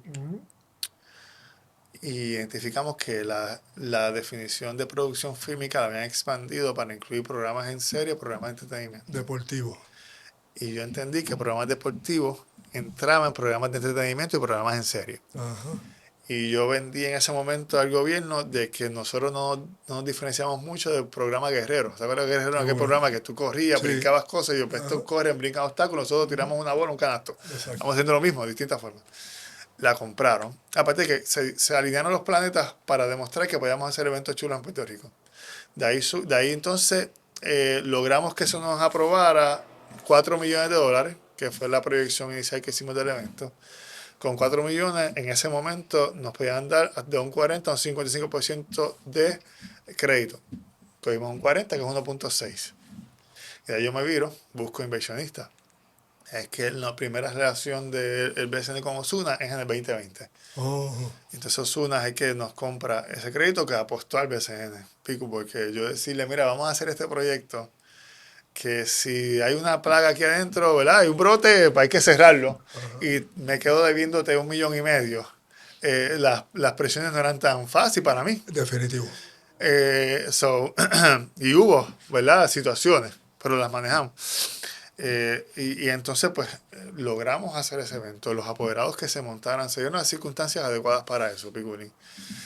Yo no sé si ahora estén las circunstancias para algo así, pero en aquel momento se dieron las circunstancias adecuadas. Fue importantísimo porque envió un mensaje bien poderoso hacia afuera de que éramos un equipo comprometido, capacitado y serio, y que podían confiar en nosotros. De ahí, pues, los que estaban pensando entrar o no entrar, entraron. De ahí a los par de meses entró Noazad con Yomi, Miranda y Benito. Entró Fabián con Anuel en Arecibo. Después, posteriormente, entró Héctor Horta. Entonces empezaron a entrar otro tipo, apoderados con un perfil un poco distinto. Eso hace gran diferencia, Piculín, en una liga. En las probabilidades que tengas de formalizar, de potenciarlas, hacen gran diferencia el perfil del apoderado. Hoy por hoy, pues, eso fue, como yo te diría a ti, el punto de inflexión. Que a lo mejor íbamos a mejorar. Yo creo, estoy convencido que sí, porque el equipo era bueno y el equipo es bueno. El equipo de BCN es un buen equipo y los apoderados son buenos. Pero hay un refrán de Albert Einstein que yo uso mucho: nunca desperdicies una buena crisis. Claro. Y esa crisis nos dio esa oportunidad de acelerar maybe lo que era la transformación de una liga. Hoy por hoy yo te tengo que decir que es una liga bien sólida. Lo que nosotros teníamos cuando llegamos a lo que hay ahora desde el punto de vista de números y de impacto es bien significativo. Ahora inclusive el rol del presidente ha cambiado significativamente. Antes, cuando yo llegué, era hombre orquesta. Yo hacía todo ahí, todo. Y con William José conmigo, inclusive los retos son tan distintos, ahora son mucho más sofisticados. Pero hacíamos de todo. Ahora no. Ahora el equipo de medios, esto es grande, tiene que correr medio. El equipo de televisión tiene que correr televisión. El director del torneo, en dirección del torneo, una figura bien relevante. Antes las controversias las atendíamos nosotros. Hoy están bufete X, bufete Y, bufete X, bufete Y, y la liga con su propio equipo de abogados. Nosotros somos una joya deportiva jurídica, Piculín. Nosotros, el tecnicismo legal de las controversias, de la manera en que se debate en el BCN, sirven, entiendo yo, para ayudar a impulsar lo que es el derecho deportivo en Puerto Rico. Lo que pasa es que requiere de otras cosas, requiere de una plataforma donde el Comité Olímpico se envuelva, pero es otro tema. Claro. Tú sabes. ¿Cuáles son los challenges, ¿verdad? Existentes hoy en día entre BSN, que es tu caso, con la Asociación de Jugadores? Siempre van a haber retos entre ambos por los intereses. Cuando yo llegué, el reto era... Lo digo porque fuiste jugador, obviamente, sí, ¿verdad? Y entiendo perfectamente sus reclamos muchas veces. Es que me da curiosidad. Y entonces, que está al otro lado ahora es Carrillo, es una persona que yo le tengo... Que fue director también. Fue director cuando yo empecé a jugar. La cosa, fue director, fue jugador, fue apoderado, o sea, y por ahí voy. Y es un gran recurso para esa asociación. Pero los retos cuando yo llegué, retos de cumplimiento de contrato, de trato a jugadores, e inclusive de inestabilidad de plazas de trabajo. Porque cuando tú no sabes cuántos van a participar, cuántos y cuántos no, pues eso te genera una inestabilidad en ellos. Inclusive los motiva a buscar entonces otros lugares porque no se sienten cómodos con la estabilidad que le provee la liga. Hoy los retos son más de expansión de beneficios. Ya se sienten hasta el momento, y digo, ¿verdad?, se mantenga así por muchos años, sienten cierto grado de seguridad desde el punto de vista del cumplimiento contractual y de trato en su estadía en ese equipo. Sí. Ahora es cómo podemos potenciar otras áreas del negocio a beneficio de los jugadores.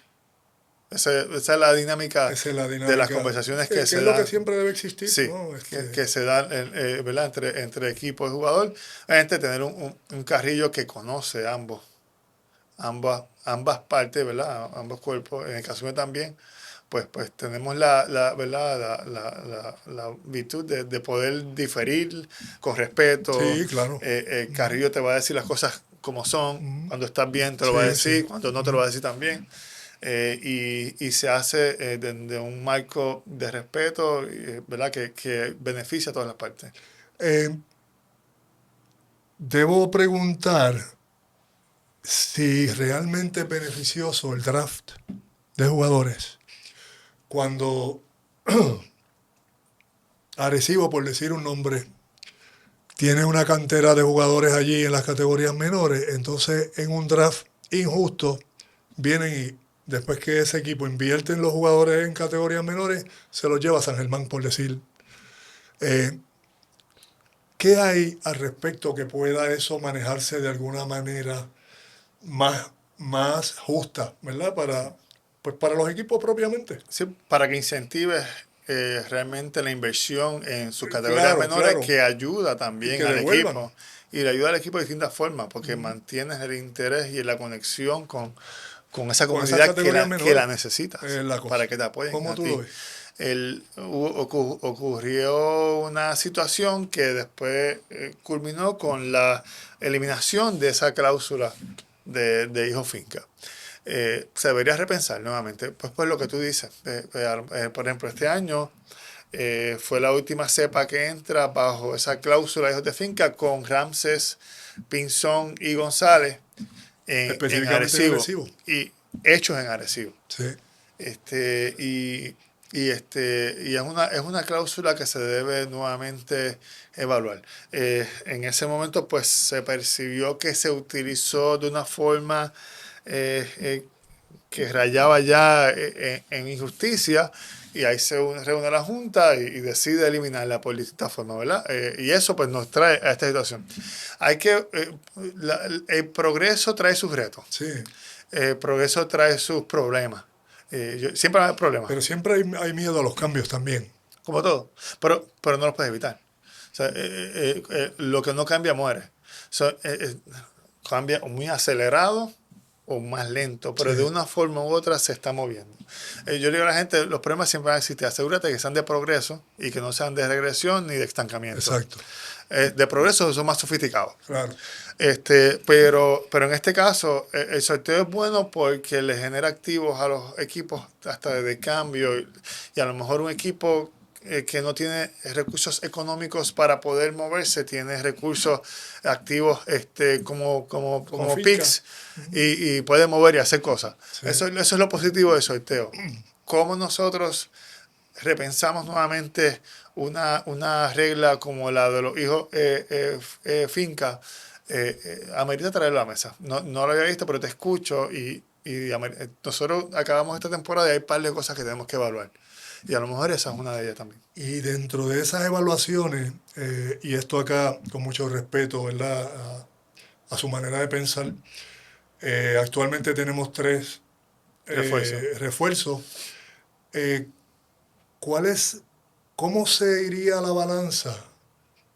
Que yo sé que obviamente no es final y firme, que se van a quedar los 3 refuerzos, digamos que se está evaluando este año, no lo sé, pero ¿cuál sería un movimiento importante dentro del pensamiento 3 refuerzos versus tienes 3 refuerzos jugando en cancha? Sí. Quizás 2 que sean, ¿verdad?, de los jugadores nativos, que no es conveniente, según lo veo yo, porque yo fui parte de eso, Sí. pero no me opongo a que haya refuerzos, sin duda. ¿Cuál va a Más ser tu esa control. visión Yo creo que se debe siguiente? mirar. Se debe mirar la forma en que se aprobó. Nosotros, como cuerpo, podemos aprobar cosas pensando maybe solo a nivel competitivo, o vamos a ponerlo de esta forma. Podemos aprobar cosas donde le damos mayor peso a la competencia versus al ponle, porque aunque somos una liga profesional y estamos para eso mismo, Correcto. aún las ligas profesionales tienen que preocuparse por desarrollar. está en su interés desarrollar. Pues, es parte de. So, ¿cómo podemos medir y balancear un poco? ¿Cómo le ponemos un poco de control de manera que permita un poco más de balance hacia eso? Cosas positivas que si las BCN, por ejemplo, si tenían 9 o 8 equipos, pues con 3 refuerzos, maybe pones en mucha desventaja de talento nativo. Pero ponerle 3 franquicias más, que son, ponle 45 plazas más o ponle 54, pues a lo mejor te permite poner un refuerzo, pero a lo mejor poner un poco de control. Maybe un control a la cantidad de cambios, maybe un control a que sean, como dijiste, 2 en cancha.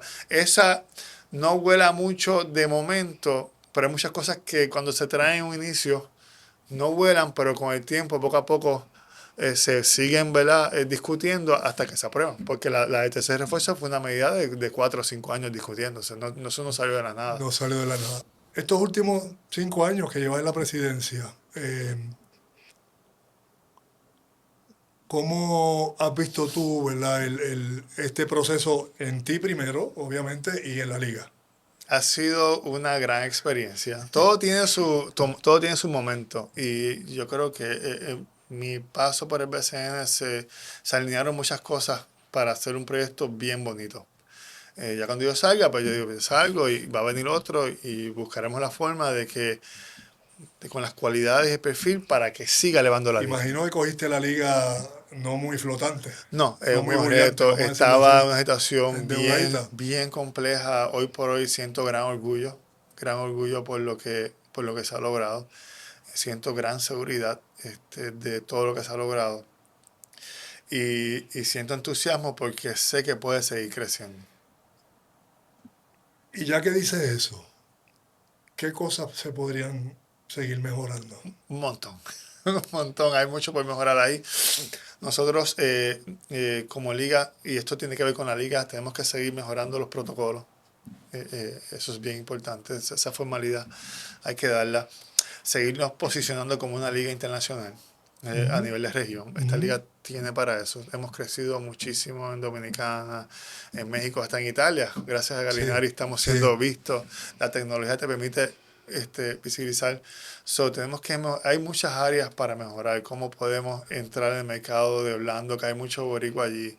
Hay muchas áreas de oportunidades, Pico, te digo. Y vamos a verlo en los próximos 3 años, cómo lo visualizas, quizás con todos los procesos que has tenido estos 5 años. Y hablamos en general, los refuerzos, las canchas pequeñas, los acuerdos con los jugadores, con la Sí. asociación. Hay áreas. Tienes áreas que hace falta mirarlas más de lleno, otras que a lo mejor no tocarlas ahora no te van a generar ese impacto que estás buscando. Sí, hay que sentarse a mirar, por ejemplo, el impacto de ese refuerzo, hay que mirarlo siempre, mirarlo, ver y si se va a ajustar. Se va a hablar de las secciones, de que se queden ambas secciones jugando y sacar campeones de secciones.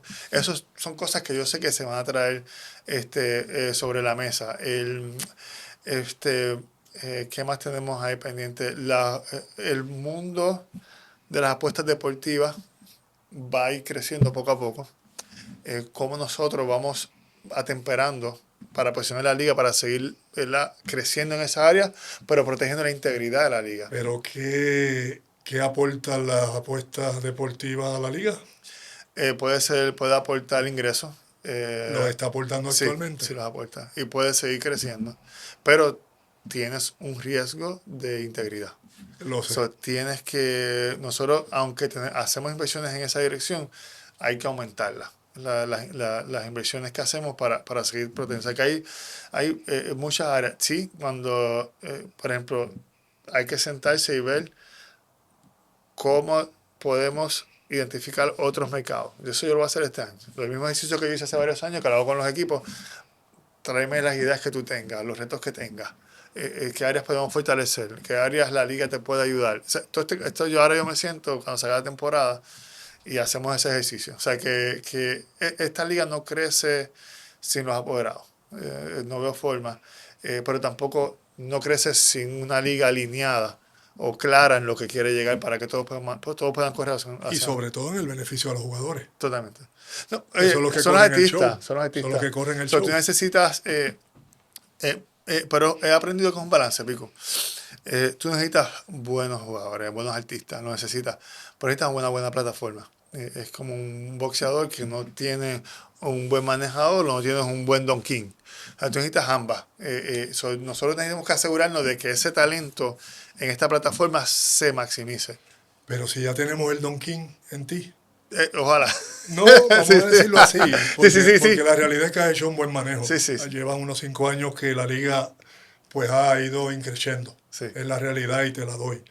Pero, por otro lado, se nos va por Sí. el tubo viejo, vamos a Hay decirlo que- así, en cuestión de seguridad en cancha o cuestiones con los fanáticos que lamentablemente pues Pasan. suceden y puede suceder. Aquí la frecuencia. Pero pudiese ser que no debería suceder. Es la A ver. frecuencia hasta eliminarlo. A nivel de frecuencia hemos mejorado muchísimo. Una frecuencia mucho más reducida. A nivel de seguridad hemos mejorado muchísimo. Aquí se invierte mucho en seguridad privada para que las Sí, personas se sientan cómodas. ¿Qué nos falta? Hablando de eso, ¿cómo hacemos que todos los nativos estén aquí desde el día 1? Eso es un gran reto. Ya te lo dije ahorita. Sí. Si pones la liga consona con el resto del mundo a jugar de octubre a mayo, los tienes acá porque les Por- vas a pagar el mismo sueldo. Porque no, o sea, bien pocos refuerzos generan el impacto que genera un nativo. El que sea la excepción, que se vaya. Sí. Pero bien poco, exacto, para excepciones. Pero cuando la gente realmente tiene conexión con el nativo, porque lo tiene aquí todo el tiempo. Es muy necesario eso. Exacto, lo tiene todo el tiempo. El refuerzo, el reto es que lo cambias a cada rato, entonces no generas conexión. Por eso es importante el nativo, cómo tú puedes traerlo. Hemos mejorado Piculín significativamente, pero nos falta.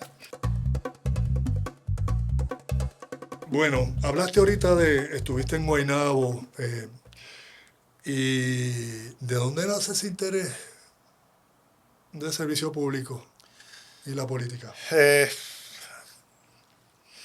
Ahora vamos calientes por el no hay problema. No hay Corta, problema. 3 nada más. No hay problema. Mira, el servicio público tiene que nacer. Eso te tiene que dar satisfacción servir. Y hay gente que lo hace con otros intereses, en mi Pero caso. con posiciones bien puestas, o sea, He posiciones tenido bien la importantes. oportunidad, ¿verdad? Hasta el día de hoy, gracias a Dios, de aportar, y lo hago con gran convicción y pasión por lo mejor de Puerto Rico. Pero, ¿cómo nace? Tengo que decir que todo arranca con Henry Newman, que me veía trabajando. Yo era asesor de First Bank, Sí. y Henry era presidente del BCN. Pero estaba moviéndose ya en su último año. Entonces, las oficinas del BCN estaban en el Cobians Plaza, Sí. y Henry tenía el El supermercado. supermercado allí. Sí.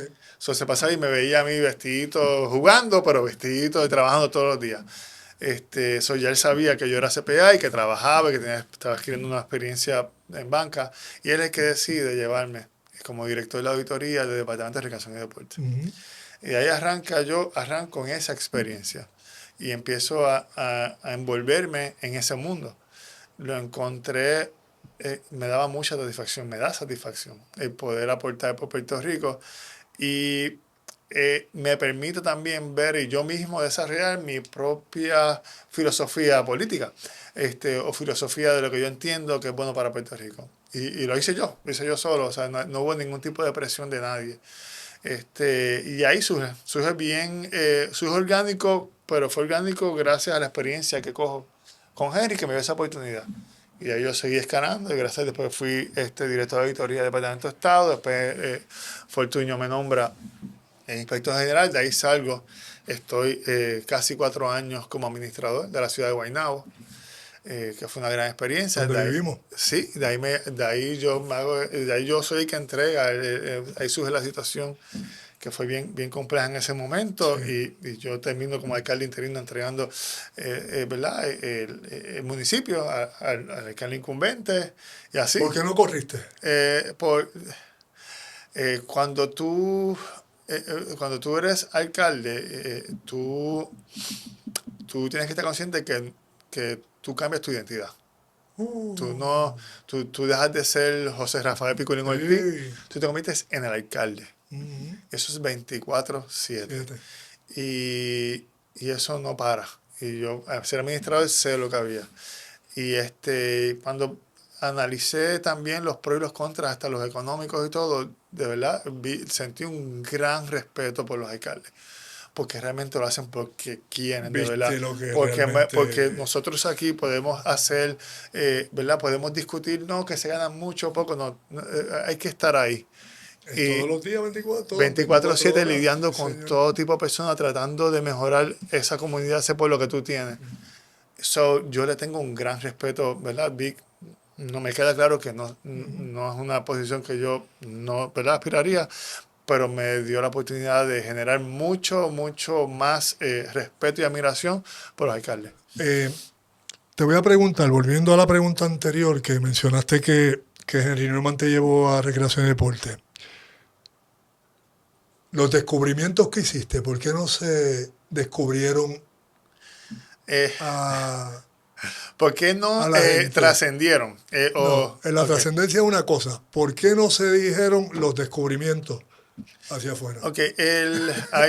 Sí. No, lo que pasa es que, ¿verdad? Todo depende también. Era un propósito. Sí, la auditoría interna Eso mismo. es una cosa y la auditoría externa es otra. En mi caso, la auditoría interna corresponde reportarle a la figura o al cuerpo máximo de la institución. Eso es lo que es la auditoría interna. La auditoría externa es, tú les reportas a un tercero. Aquí hablando, ¿verdad?, técnico de auditoría. En mi caso, yo hice estas auditorías y arrojó unas áreas de gran oportunidad de estructura, de utilización de fondos, arrojó muchas cosas. Ya ahí, pues, lo que corresponde conmigo, yo lo entrego en este caso a la figura máxima, que en ese caso era Henry, y Henry hace los referidos correspondientes para que estas otras entidades, que es su función por ley, determinen si realmente, con la evidencia que se le presenta, pues hay caso o no. Yo fui cuidadoso en yo como director de auditoría salir públicamente a divulgar o decir qué había o qué no. No era lo que te tocaba. No me tocaba. Yo fui en Lo entiendo. Pero sí había áreas de mejorar pico significativas en ese momento. Han mejorado. Yo te puedo dar fe, por lo menos la Federación de Baloncesto, yo te puedo dar fe que de cielo a la tierra el cambio que ha hecho Jun a nivel administrativo allí, a nivel programático también, pero administrativo, de cielo a la tierra el cambio que hicieron allí. Sí que, pero por eso no se publicó y discutió públicamente. Ok. ¿Cómo llega a la presidencia de la Junta de la UPR? En el 2020 estaba el secretario de Gobernación, era Antonio Pavón, licenciado Antonio Pavón. Y hablando, en ese momento pues estábamos hablando y me mencionó, tú deberías, Ricardo, aportar a Puerto Rico. Y yo, sí. Y entonces pues de ahí varios días después me llama, o semanas después me llama, me dice, ¿estaré dispuesto a entrar a la Junta de Gobierno de la Universidad de Puerto Rico? Y yo le digo, déjame pensarlo, y lo pienso. Lo vi, lo veo y convencido, la herramienta que un país tiene de transformación social más importante es la educación. Más importante. Y vi esa oportunidad y dije, pues voy a entrar. Entonces, pues entro, pero entré como miembro, yo no. Pues entro como miembro, entro en enero del 2021, mi primera reunión, y sigo, y en el 2022 surge, me hacen vicepresidente. Entonces después, en marzo del 2022, ocurre una situación que sale la presidenta de la Junta de Gobierno y yo como vicepresidente entro. Cada año es una posición que estoy pico, ¿verdad?, para aportar y tiene sus complejidades. ¿Es difícil operar una universidad? Es difícil operar una junta de gobierno definitivo, ¿verdad? Elige el presidente. Es difícil operar, pero es un orgullo ser parte de la junta. ¿En qué posición esté? En dólares y centavos. En dólares y centavos. ¿Cuán complicado se ve el panorama de presente y futuro de la universidad? Mira, porque hay que mirarlo así. Sí, te tengo que decir que, Cada vez ¿verdad? cortan más. Voy a, ¿verdad? Y yo creo que esta es la primera aparición que yo hago hablando así de la universidad, usualmente, ¿verdad? Pero mira, la universidad le han recortado sobre 450 millones. En un espacio de 5 años fue eso, y ha dejado de generar esos ingresos por los últimos años. Saca un número ahí sobre 2.5 billones aproximado que ha dejado de recibir por los últimos años. Dijiste billones. 2.5 billones, Billones. sí, porque son 450 millones aproximados anualmente que recibe MEO. Y logramos, ¿verdad?, poder pausar por 5 años una aportación fija que Que se eran mantenga. 441 millones, ahora es 500 millones de este año en adelante, que se mantenga. Pero la universidad... O sea, entonces, recurrente. sí, pero tiene que, ¿verdad?, tiene que seguir o agilizar su proceso de transformación. Algo bueno que tiene la universidad es que todos los componentes y la comunidad universitaria saben lo que hay que hacer. Saben, Picolín. Una institución brillante, una institución con un campo de investigación de prestigio envidiable, con unos recursos que Puerto Rico entero debe saber, debe sentir gran orgullo por lo que es la Universidad de Puerto Rico, que yo he podido verlo ahora y estoy adentro, porque tú sabes el prestigio, pero tienes que estar dentro para ver ese mundo espectacular de generación de conocimiento y distribución de conocimiento que es la Universidad de Puerto Rico. Pero ante esos recortes significativos, tiene que agilizar en su transformación, tiene que hacerlo. ¿Por qué? Porque están los recortes económicos, pero está el reto demográfico, que a lo mejor antes no se hablaba, pero ahora pues ha tenido mucho más relevancia en la discusión. O sea, Puerto Rico, uno de los indicadores de mayor peso que tenía la universidad para planificarse era la matrícula del Departamento de Educación. Hace 25 años habían sobre 850, 865 mil estudiantes, hoy hay 235 mil aproximados. Wow. So, cuando tú miras eso, tú ves la tasa de nacimiento versus tasa de mortalidad. Hay una disparidad que representa retos como pueblo, pero también a la universidad. So, los intereses de los estudiantes han cambiado esta generación. Yo espero que la generación que viene después de esta cambie, pero la que tenemos ahora es una generación que lo que busca son carreras cortas, que busca, ¿verdad?, otro tipo de educación. ¿Cómo tú lo incentivas? ¿Cómo entonces incentivas a los que ya se graduaron, que creen todavía en esa educación formal, que pueden valorizar la importancia de la misma? Tienen ustedes que es la entidad más importante que tenemos en Puerto Rico. La Universidad de Puerto Rico. Para transformación Comprobado. social. Totalmente. De Comprobado. las mejores No universidades. estamos hablando de que es ahora, no. Miremos para atrás y veamos todo lo que ha salido de ahí. No, Pico. Es una, te digo, es una entidad que Puerto Rico debe sentir gran orgullo, porque mira que esa Universidad de Puerto Rico a nivel de Latinoamérica, No, sin duda. sin duda es un prestigio lo que tenemos ahí. Tenemos unos retos gigantescos, pero tenemos también sabemos, porque la universidad sabe lo que hay que hacer. Te lo digo sin temor a equivocarme. Ahora hay que hacerlo. Hay que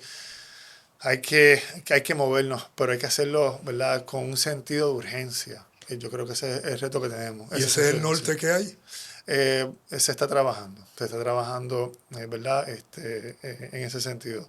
No es tan sencillo, pues se está trabajando y requiere también de confianza de su comunidad en su junta. Ha sido, ¿verdad?, un reto generar esa confianza. Yo te puedo decir que yo sí, que se lo digo a los estudiantes, a los profesores, a todos y a los gremios. Yo me siento, y genuinamente, yo los escucho con una intención real de tratar de atender los asuntos. Hay ocasiones que no se puede, pero trato genuinamente de atender los asuntos y me siento con el que sea.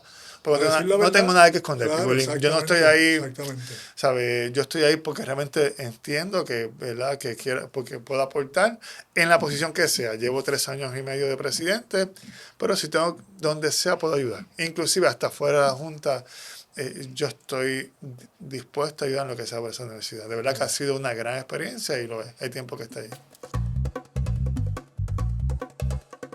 ¿Cómo define el éxito?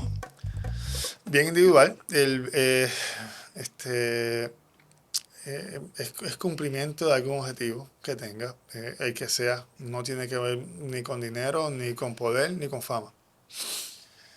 Yo conozco gente que no son reconocidos, pero son altamente exitosos. Una familia de padres que lograron cumplir sus metas personales de estudios o de trabajo y que logran mantener a una familia y sacar hacia adelante, para mí esa es la definición de éxito más valiosa que pueda haber.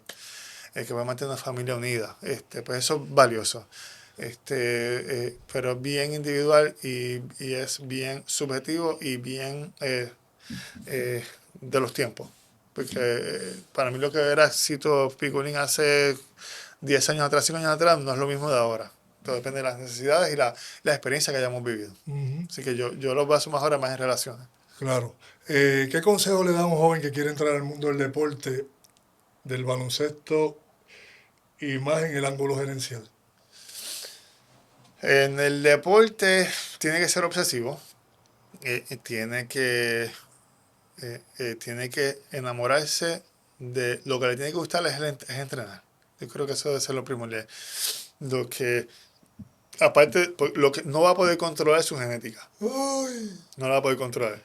Pero sí puede controlar lo que pueda crecer, lo que su pueda crecimiento, crecer, su crecimiento, que es con el trabajo. las horas que esté dispuesto a invertir en él o en ella. Eso sí lo puede controlar. Pero para eso te tiene que gustar, tiene que haber pasión por hacer eso. Tiene que haber pasión por estar a las 5 de la mañana en la pista, pasión por estar a las 7 de la mañana en el gimnasio, pasión por estar 4 horas entrenando por ti todos los días. Esa pasión te debe llevar a poder sobreponer las frustraciones que son muchas en el camino, a estar dispuesto a no llegar a lugares que para otra gente es importante, graduaciones, prom, todas esas cosas. O sea, eso, pues hay que estar dispuesto a eso, pero no te importa, porque estás tan enfocado en trabajar en ti que eso no, es secundario. Si no tiene eso, pues a lo mejor no va a llegar a ser un profesional longevo. A lo mejor el talento lo caiga hasta cierto punto. Claro. Pero si me preguntas a mí, si no se enamora del proceso, es bien difícil que pueda tener unos resultados significativos.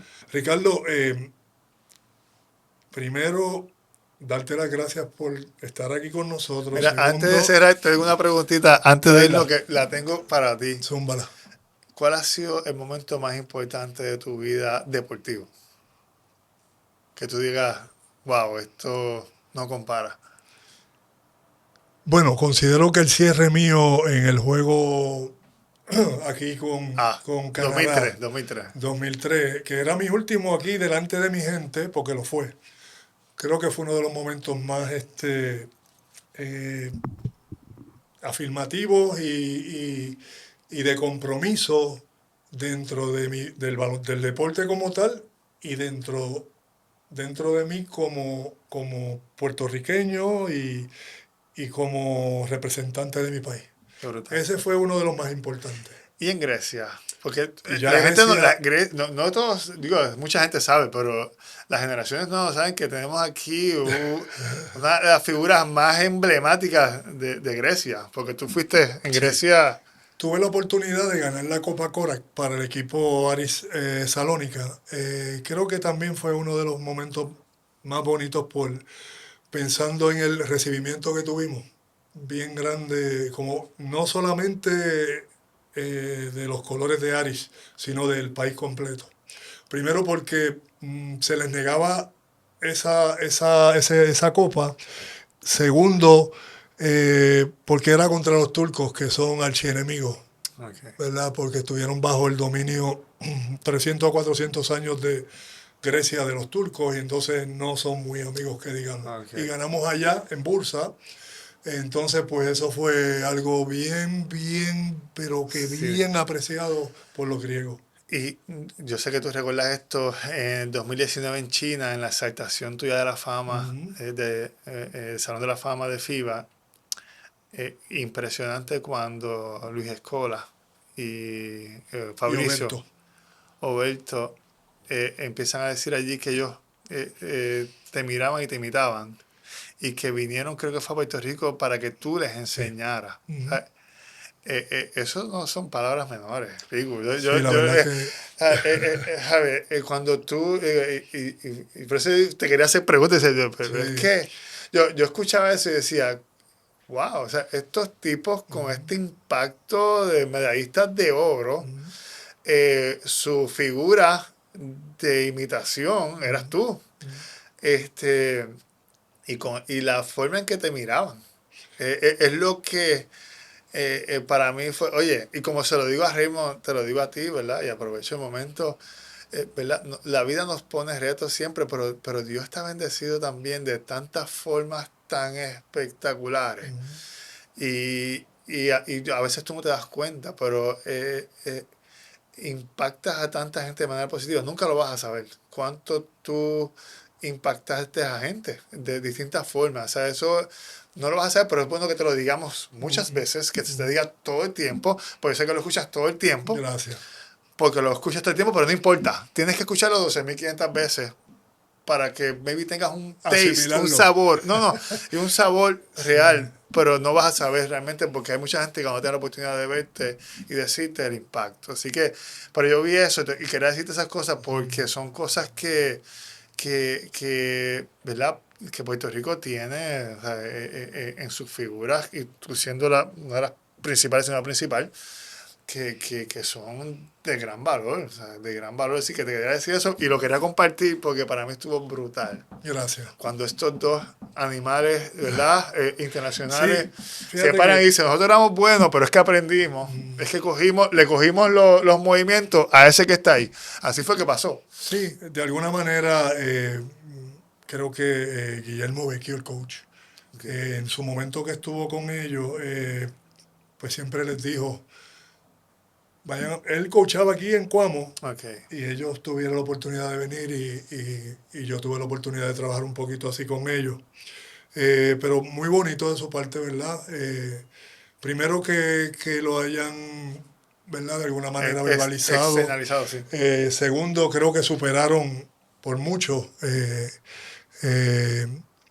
¿verdad? La manera mía de ofrecerles el conocimiento y que obviamente lo pasaron con notas mucho más altas que las mías, pero agradecido yo siempre y muy orgulloso también de que de alguna manera pues me vieran como, ¿verdad? Como un mentor y muy agradecido. Lo más bonito obviamente estaba conmigo Berto Sí. siendo también exaltado y creo que muy merecido. Y bien bonito, ¿no? Uno de alguna manera cuando influye en la vida de los demás, pues uno se siente muy bien y muy agradecido. Así que, aunque me está dando la gracia, yo te tengo que dar la gracia a ti, que le dije al muchacho, ¿quién le dice que no a Pico? Pico es Goka. No, pero que sepas que nuestra admiración siempre, en todos los aspectos, en todos, tú has pasado la línea de lo que normalmente, pues quizás un atleta se piense, hay muchos, Quijote CPA, o sea, pero en tu caso, siendo ahora más presidente del BSN, es algo que yo digo, wow, tenemos suerte de tenerte ahí porque viviste lo que vivimos nosotros. Y muchas veces, pues, podría yo incluso decirte, mira, esto y esto, lo otro, pero ya te lo dije, ya que caray. Pero siempre hay espacio para mejorar Claro. lo que vivimos nosotros, porque no vamos a estar pendientes de lo que vivimos nosotros, y eso pasó, es lo que se pueda mejorar para las camadas siguientes, ¿no? De jugadores, que es lo más que yo pienso en los jugadores nativos, que estando tú ahí, fuiste jugador, pues que se piense en eso, en que se le exige, pero también de alguna manera hay que compensarlo. Balance. Así que yo Tiene que haber un balance. te felicito por muchas cosas. Primero, familiar. Segundo, como amigo, sabes que te aprecio un montón, que los quiero un montón. Y sobre todo que lo que funciona no se cambia. Y si ya llevas 5, piensa en 10 más. Con calmita y sin mucha prisa. Porque yo sé que tú... El tiempo pasa, ¿verdad? Pero No, sí. no, y que tú también analizas las cosas. Claro. Tú no eres una persona que dispara de la baqueta. Tú, Sí. cuando tomas decisiones que son bien importantes, que no las tomas solo, pero las analizas. Y yo creo que eso es bien importante. Así que te felicito por eso. Te deseo siempre lo mejor, como tú sabes. Y nada, la propuesta que le estamos aquí, no sé cuál sombrero ponerte, si de CPA o de la universidad o el del BSN o el exjugador. O sea, éxito. ¿Qué te puedo decir? Gracias. Éxito, porque y estás en Dios, mucho y Dios sobre todas las cosas. como digo Sí, yo. por supuesto, por supuesto. Amigo, no le puedo decir uno de los Dalmau, es Ricardo Dalmau Santana. Ok, tío. Que lo disfruten y hasta la próxima.